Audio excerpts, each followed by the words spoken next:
Welcome everyone, Quistini here with the discussion about some of the most powerful AI-controlled races in Total War Warhammer 3. In particular, I'm making this video on the basis of legendary difficulty, but keep in mind on any difficulty, the AI is going to have some fairly significant bonuses which will still apply and will make certain races better than others. That's just a plain fact. Some races under AI control benefit from the cheats, if you will, that the AI does get. So what does the AI get, typically speaking? Well, a whole host of benefits.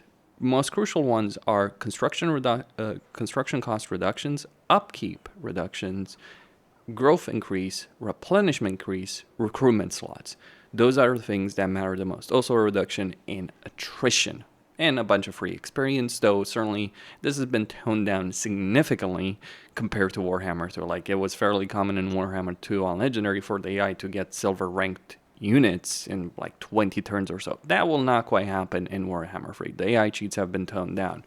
It's kind of funny, people talk about like how the Warhammer 2 AI was better than the Warhammer 3 one. That's really not the case. It's just that the AI in Warhammer 2 just cheated significantly more. But regardless, we start this discussion with the Dark Elves. What makes the Dark Elves so powerful? Well, their economy, first off. So the Dark Elves, from any settlement, major, minor settlement, can generate up to 700 income for the guild halls. And of course, you have to account for the black roads, which can increase that income even further by 4% per structure in the entire province. And you can get a significant amount of income through the combination of these two. And the AI is not constrained by the slave cost. I don't think I've ever seen the AI run out of slaves, even before the rework that Dark Elves did get in Warhammer 3. So Dark Elves got a rework from Warhammer 2 to 3, then they got a rework again with the release of the Cast Wars to get instant construction in their settlements for the sake of slaves. But economy is only one part of the equation. The Dark Elves also have a really powerful army roster from the very beginning of their campaign.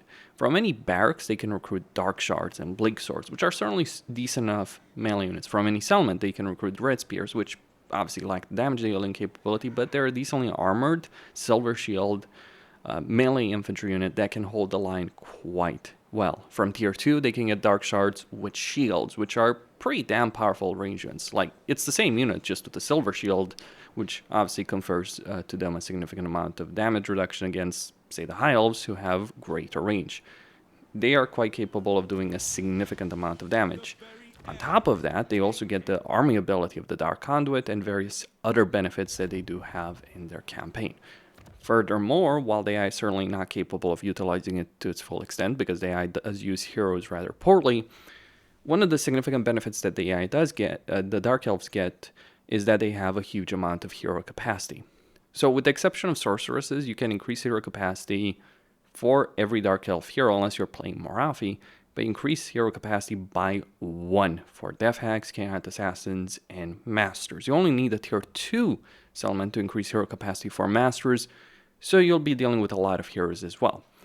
The unit roster is overall powerful, the economy is powerful, the lore choices themselves, Dreadlords in particular, are also fairly powerful. Dreadlords with the melee Dreadlords, the sword, the one with swords and shields, with their silver shields that can eventually ride black dragons, in particular, are a nuisance.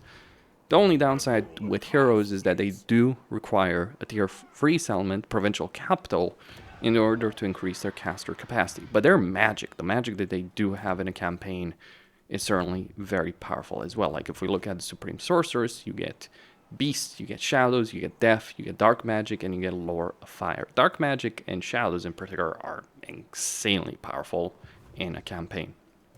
So they have a host of powerful melee combatants, powerful magic, powerful infantry, and a very powerful economy to back it up. The Dark Elves can be quite a nightmare.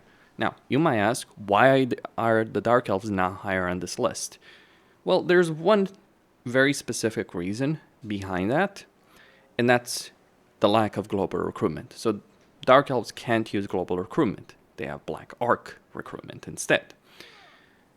There's pros and cons with this approach, but the AI certainly doesn't utilize Black Arcs very well, and even when it does, it's still going to miss the global recruitment.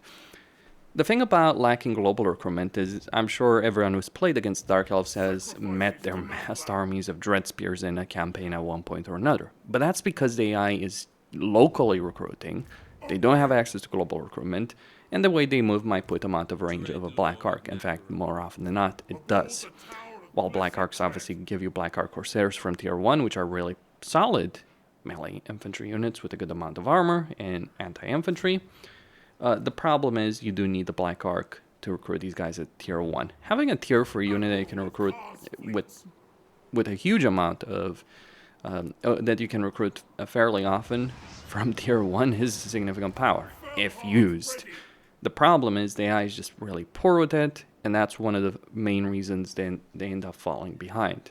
That's why you may end up facing a bunch of bad armies from the Dark Elves. But if the Dark Elves are handled properly by the AI, they can be quite a nightmare. Personally, I'm most afraid of dealing with Helbron when I'm fighting the Dark Elves, because she'll get like 2.5 provinces, and unless Sigvald and Valkia gank up on her, she's probably going to win that war, and if you're, say, playing on Lifanar, she's actually the main threat of your entire campaign. So don't underestimate them. They're nasty, they're powerful, they're quick expanders, they have a powerful economy, they have a lot of heroes, they have a powerful unit roster that they can utilize. Or rather, if they utilize it well, it is generally a nightmare to tackle. And that's why the Dark Elves are number 5 on this list. Number 4 is the polar opposite. It is the High Elves. Now there's a couple of reasons why High Elves end up being better than Dark Elves. For one, they do have global recruitment, and their units are quite nasty from the very beginning. It's kind of interesting to think about it. High Elves recruit better units, flat out better units, even without a barrack. So their spearman and archer combination is a fairly nasty one. Archers have very long range. They lack the armor piercing that the Dark Elves do have, but their long range more than makes up for it. Also, I should point out that the High Elves do have significantly better settlements in terms of defensive potential. High Elven settlements, specifically Ulfwan, but also beyond Ulfwan, but High Elf settlements typically have such a layout that there's not going to be like a blind spot where you can mass range units or you attack the walls or gate without being showered by the ranged power of the enemy. So they have powerful towers, they have powerful ranged units with long range, so they can outrange most other factions, so they actually have good, solid defensive potential in a siege, unlike the vast majority of factions that actually do exist in the game. They have a powerful set of lord choices, because the High Elves don't really care too much about influence. Well, they do obviously care even under AI control, but not quite to the same level that the player does have. So they have free influence, if I am not mistaken. They have archmages, princes, princesses. Princes and princesses are pretty strong combatants, and archmages are really powerful casters. Now, the High Elves do have some problems compared to the Dark Elves. Their economy is obviously limited by trade. It's limited by getting 100 control, which AI certainly is not going to struggle with, seeing as they cheat with respect to that. But they do generate a good amount of money if you build them. Effectively, what ends up happening when you're facing a High Elf, the easiest time you're going to have against them is within the first 20-30 turns of a campaign. Whereas with Dark Elves, it might be opposite. Like if you can survive the first 20-30 turns, you've kind of exhausted their potential when under the control of the AI. But with the High Elves, the more you spend in a campaign before you tackle especially Ulfwan, the worse it's going to get, because you let High Elves get to tier 4 settlements, they're going to start pumping out handmaidens, pumping out lore masters, pumping out mages. They're going to start getting really powerful units, including dragons. And that is going to be really, really nasty, because their default infantry set is really solid, but it gets significantly worse if you allow them to get powerful units like dragons, like phoenix guards, and so on and so forth. So significant power behind this race, but it takes time for them to reach that potential. But here's the thing. Teclis, Emmerich, and Alifanar, to an extent, they're more vulnerable than others, but Elfarion, Alariel, and Tyrion are an absolute nightmare. Even as a very powerful legendary lord, invading Ulfwan can be a genuine nightmare. I've done it as Nakari, as Grom, as Be'lakor, as Marathi. I've done it with regular precision. But I always know that if I let them expand, they're going to become a biblical threat. That's the time frame you're thinking about when you're dealing with Wolf 1 in particular. Because Wolf 1 will build up, and you'll get that triple alliance of Alariel, who may or may not get the Sword of Cain relatively early in their campaign, Elfarian, and Tyrion. Tyrion in particular is a damn nightmare to face in battle. Like, killing Tyrion, even with powerful armies, is just difficult. You might annihilate his entire army and break his spirit, and he'll just run off the battlefield to raise another one and wipe you the hell out. Yeah, Tyrion is not fun to play against, even as a really, really strong legendary lord. And it's not like Elfarian and Alariel are slouches. It just takes 20, 30 turns for them to sort out the problems of Nakari and Noctilus, and once they do, it is pretty much game over. Marafi used to invade Wolf 1 and succeed in Wolf 1, but now she's got Stankia to deal with, who will hold her in check to a certain extent. So now, so unless you're playing a faction that can start very close to the High Elves, if you let them build up, it is going to be a bloody nightmare. Wolf 1 is one of the most strongly defended areas in the game. I would even say it's worse to invade Wolf 1 than it is to invade Lorem in a lot of ways. If you don't start as a legendary lord close enough that you can do it early on. Like, Lorem is a nightmare, but it's only really Durfu and Orion who hold it. The other minor factions are not necessarily too big of a threat. Well, Wolf 1, you've got 3 major factions with really powerful legendary lords with a lot of potential, whose basic roster can tear you to shreds, let alone the specialized roster that these guys can get access to. It ain't an easy thing. It takes you maybe dozens of turns to properly invade Wolf 1, which is something that's relatively unique in a campaign area. And it's obviously the terrain, the concentration of legendary lords that do exist there, but it's also the intrinsic strengths that the High Elves do have. And all those juicy benefits AI gets when you're playing on a higher difficulty. And hell, even Emeric and Teclis in a campaign, isolated as they are, well, play any campaign in the Southern Darklands. I don't care if you're Grimgor or Gorst or the Cast Dwarves, Emeric is a genuine threat.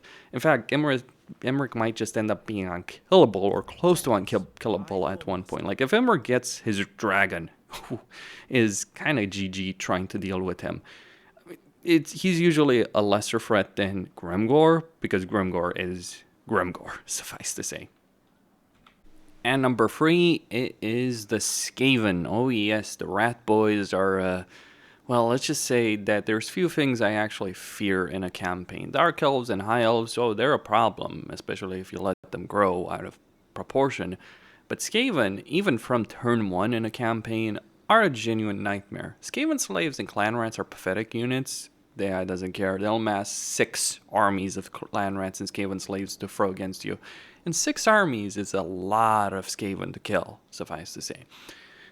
All of the things that I've mentioned about the AI benefits, the Skaven are turbocharged by them. They have rather cheap units to ultimately recruit in a campaign with low upkeep, but they might as well have no upkeep when under AI control just because of the benefits are so damned ridiculous.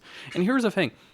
Skaven don't just have cheap, crappy units. They have powerful units in their roster, powerful artillery, powerful caster heroes, powerful heroes in general that they can get a lot of.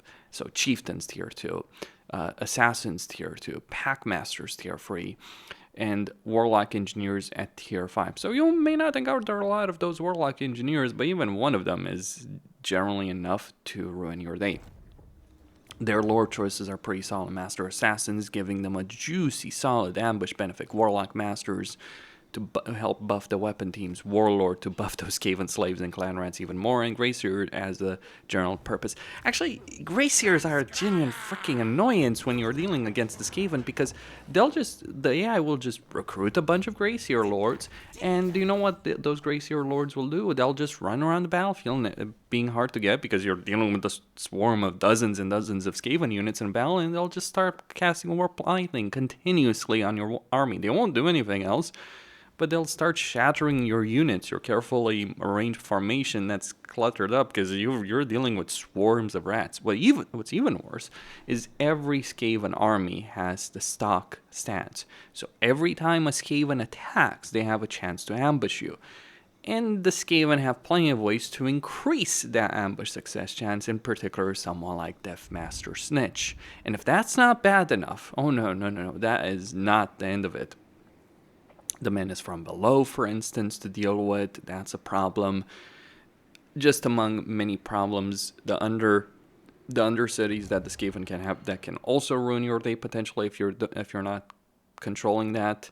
The scheme of doom that Ikeclaw does have, the nuclear weapons of Ikeclaw, Snitch's ability to just pulverize your entire army on his own in an actual battle. Yeah, Skaven are pretty crazy, and they force you to, like, if you're advancing for the territory, you have to use encamp stance to deal with them. And even then, they might still ambush you and annihilate your army because they'll just swarm you in rats, get you out of position, prevent you from adopting a proper stance, a proper formation to tackle the swarm of rats, and they'll hit you with magic, with artillery, with everything that you can imagine. You can deal with the Skaven if you push very, very aggressively against them, and because of the map design of Immortal Empires, they end up being a bit more limited. It's really the map design. The majority of Skaven Legendary Lords and Immortal Empires have really bad starting positions, to be honest. Queek is better. Like, I'm sure it's not uncommon to see Queek conquering the vast majority, if not all, of the Battlelands. And while Cafe typically wins against Snitch, that's simply because there's 2 Cafe and Legendary Lords against 1, it's not necessarily a given, to be honest on that. So it can go either way. But genuinely, Snitch is a nuisance. Ikeclaw is a nightmare if left unchecked, especially in like the old world map. And even that pathetic rat of Tretch Craventail can genuinely be a threat in your campaign. Lots of armies, lots of power. And the best part about it is that compared to poor Nurgle, I don't care if it's Kugaf or Festus we're talking about, compared to those guys, the Skaven have the only plague in the entire game that is genuinely a nightmare to deal with. This plague will affect your economy, it will affect your growth, and it will do a significant amount of attrition to all of your forces. This plague is a biological weapon that makes Nurgle weep in anger and frustration that he doesn't have anything as good as this thing is. The pestilent scheme. It is a nuisance. It is a nightmare. It is a lot of power that the Skaven do have. Like, the plague alone would certainly put the Skaven on this list, because once they unleash it, and make no mistake, they will unleash it. Your campaign, you're just on the clock until your guys stop dropping dead, and you just don't have the forces, and they'll almost always outnumber you. The way you win against Skaven, the one downside with the Skaven is that individually their armies are pretty weak to auto-resolve. So you just mass a more powerful army, you auto-resolve against them, you corner their armies, you attack their settlements, you win through that. But if left unchecked, you're just setting up. Like, I don't think I've faced a full wrath of Skaven Blight in a campaign. I certainly haven't done the Endgame Crisis in a campaign against the Skaven, because, well, my campaigns are pretty much over by the time that might trigger. But suffice to say, the Skaven, yeah, there's something crazy to tackle in a campaign. Just sheer numbers, ambush, biological weapons, potentially nuclear weapons, and other threats as well. That's why they earned the number 3 spot. And number 2, it might be a surprising choice, but it is the Dwarves. Now, I've talked about a lot of the issues the Dwarves do have when you control them as a player. I'm not going to repeat myself on that subject, but let's go over why the Dwarves are so powerful. They have incredibly powerful armies with a heavy amount of armor, so you need armor piercing to deal with them.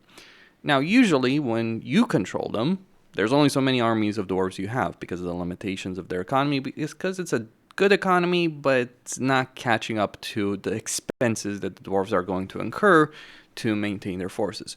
Also, Warhammer 3, what does mark a lot of the races that I have on this list, actually all of the other races that I have on this list, is that they can earn a good amount of money from post-battle loot. That's in the hands of the player. But in the hands of the AI, none of that matters because of the AI benefits. So when you're facing against the Dwarves, they'll have multiple armies, they'll have a lot of money, they'll grow their settlements quickly, they'll replenish for casualties very quickly, they won't take a lot of attrition damage. And you have incredibly tanky lords, legendary lords, and heroes in a Dwarven campaign. So all of the issues that the dwarves do have are nullified just because of the AI cheats that it uses. And keep in mind this, the dwarves do recruit pretty powerful units at tier 2. So you're talking about masses of corridors, you're talking about massive dwarf warriors, you're talking about artillery and plenty of it. Dwarves getting to tier 3 or tier 4, it's just a different, a far different problem. These guys can be genuine campaign enders fairly early on in a campaign just because of the power they have early on. The thing that limits them in terms of late game potential is, one, they're arrayed against a lot of other powerful foes, including factions that are on this list, such as Skaven, Dark Elves, for instance, not so much High Elves.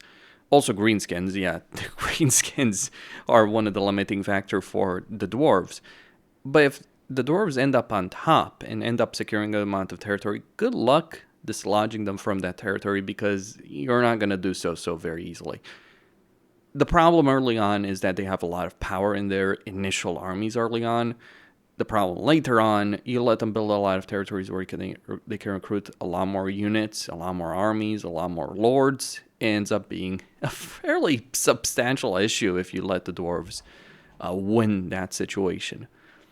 My advice, try and avoid the dwarves if you absolutely do not have to fight them, really. Because they won't fight, actually, as many factions as you might believe. There's a lot of factions in this game that can be friendly with the dwarves, even unexpected alliances that you might not think could happen, but do happen.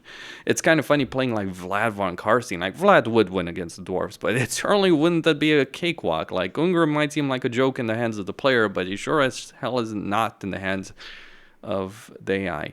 I'll give you a story. There was one particular campaign I was playing as, who was it, Katrin or Boris Ursus, one of those two, Kislev, regardless. And what I ended up doing, I think it was Katrin, what I ended up doing in this campaign is I made an alliance with Ungrim, right? I gave him some territory, and then I established a land bridge between Ungrim and Norska. And the dwarf bastard was single-handedly fighting all of chaos on the frontiers of Kislev while I was busily establishing law and order in the empire as Kislev, and basically had conquered half of Norska on his own by that point. Never mind that Wolferic confederated Norska relatively quickly in that campaign. Never mind that the whole might of chaos was descending on him. No, he was holding the line. He was winning in that campaign situation. And it was pretty damn ridiculous to witness. Like, yeah, dwarves have great out-resolve. They have good armies. They have a lot of units in those armies because while you might be limited as a player because of the recruitment slots, the costs, etc., the AI sure as shit isn't. Belegar, who doesn't have to deal with greenskins or chaos or anything like that, Belegar routinely in Immortal Empires and even in Old World, Belegar generally not only survives but can even thrive in a campaign, and that's even accounting for the fact that a lot of the territory that surrounds Belegar is unsuitable climate. Whereas Belegar in the hands of the player, yeah, that 50% upkeep is really going to screw you up until Karkay peaks. Belegar just doesn't care about that. I don't think I even want to know what Belegar would do. I'm not sure that he's affected by the 50% upkeep, and even if he was, it's only a small issue apparently for Belegar under control. Or someone like Forik. Gormbrindle does tend to lose to the combination of Malekith and, well, potentially Valkia and others. Or Katep screwing him over. Like, I've very rarely seen Gormbrindle win a campaign against Malekith, but that's because of the specific situation that he does have in the campaign. Like, the problem is, like, if the dwarves didn't have such starting positions that they ended up being screwed over in every direction, they would do far better. The Order Tide, the infamous Order Tide of Warhammer 2, was not because of the Empire, that's for damn certain. It wasn't even because of the High Elves, though obviously the High Elves played a major role in it. It was because of the dwarves. This is how crazy these guys were, and still are in a lot of ways. Just the greenskin buffs ended up nullifying quite a few of the advantages the dwarves do have, that the dwarves did have and still have. Finally, at number 1 is the greenskins, the race that put an end to the Order Tide when Creative Assembly reworked them. And since then, the greenskins have been an unstoppable horde of death and destruction. Their benefits are so significant that they're quite ludicrous. Even in the hands of the player, playing a greenskin campaign is something else. You can end up dominating the campaign map with many armies very, very quickly. Their WoW mechanic, the control, the growth, the recruitment cost, the winds of magic and leadership benefits while you build up this meter is significant. When a WoW is declared, not only do you keep these benefits, but you also get an additional army attached to every single one of your main armies. And obviously the AI is making use of it. So every single greenskin stack is basically 2 stacks that you're fighting against. There are ways to cheese it. There's a particular model leading the WoW, so if you manage to kill that, good luck with that, because it's not necessarily quite as easy, but if you manage to kill that, the WoW army will disappear. But you're still going to have to deal with 20 units, and you might have to fight a battle to kill that model, withdraw, fight again without that model, and without the WoW. And that's just the WoW mechanic.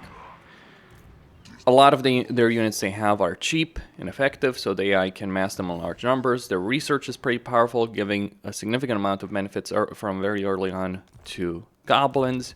They have individual unit upgrades that give them significant power, and the AI certainly will make use of those unit upgrades. You have a race where the basic goblin archers are certainly really solid. While they're not great units, they are very cheap and can be significantly upgraded for scrap upgrades and the research tree, let alone Lord skill lines.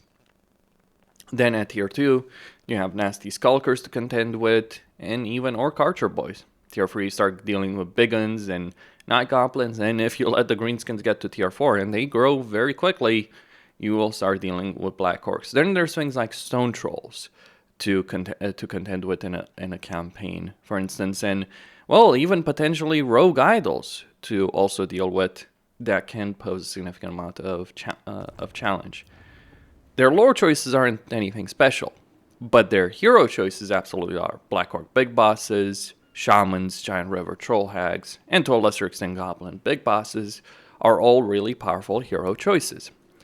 So you end up facing an army, facing a faction or a race that has a significant amount of combat potential, a significant amount of economic potential, because the greenskin economy generates a ridiculous amount of money. Not quite as much as the Dark Elves, absolutely, though we gotta keep in mind that the greenskins earn quite a lot of money from post-battle loot, and also the greenskins have cheaper units available to them than what the Dark Elves do.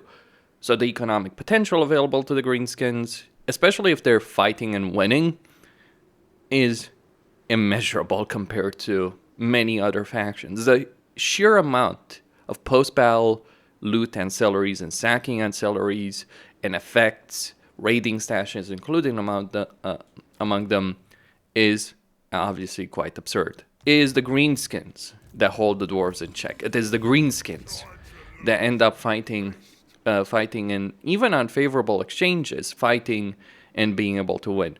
Now, the problem in Immortal Empires for Grom, Warzag, and Azag is that their campaign dynamic, or rather the way the terrain is designed, is in such a way that the AI is going to end up making stupid choices. So, for instance, Warzag will attack Barak Var. He may win, he may lose, but the important thing, he's going to send his armies north, and then comes in Queek to wipe him out. Azag does the same thing against Ostermark, Draika, Kislev, and then Ungrim comes in and wipes him out more often than not. But while that certainly happens, and with Skarsenik it's kind of a coin toss between him annihilating Forgrim and then dominating a significant portion of the campaign map as a result, or him being wiped out by Forgrim. I've seen both of those happen. It can be 50-50. It depends on faction potential. But the reason Grimgor, for instance, is such a major threat, the reason if you're fighting against the greenskins, if you start next to them, or even if you're further away and they've managed to build up, the reasons the greenskins can be powerful is that if they do survive what their initial situation is, they become pretty unstoppable. And this is the thing about Grimgor. This is what sets Grimgor in particular apart, because he's in an incredibly powerful starting position where he can dominate every single one of his neighbors. This is a guy who can fight Kolek, Zaytan, Astrogoth to a standstill and eventually win. This is a guy that, like, I've seen Grumgor routinely take the entirety of the Mountains of Morn when controlled by the AI. In many campaigns. Very few campaigns have I seen him being stopped by Kolic. The vast majority of campaigns, I've seen this guy go up against Gorst, Helman Gorst, like conquering all the way to Greasus, annihilating Greasus, of course, then conquering Gorst. And what happens after that? Well, it starts becoming quite crazy once you're dealing with the full might of Grumgor.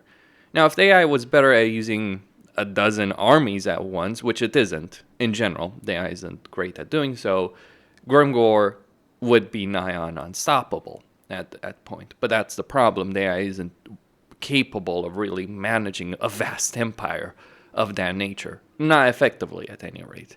That is one of the downsides of the Greenskins. Also, a lot of other factions do hate them. But having to fight the Greenskins, it's always brutal. It doesn't matter if it's early game, mid game, late game. It's always going to be a brutal situation to tackle. Costin here, signing out. Don't forget to subscribe, like, and enable notifications.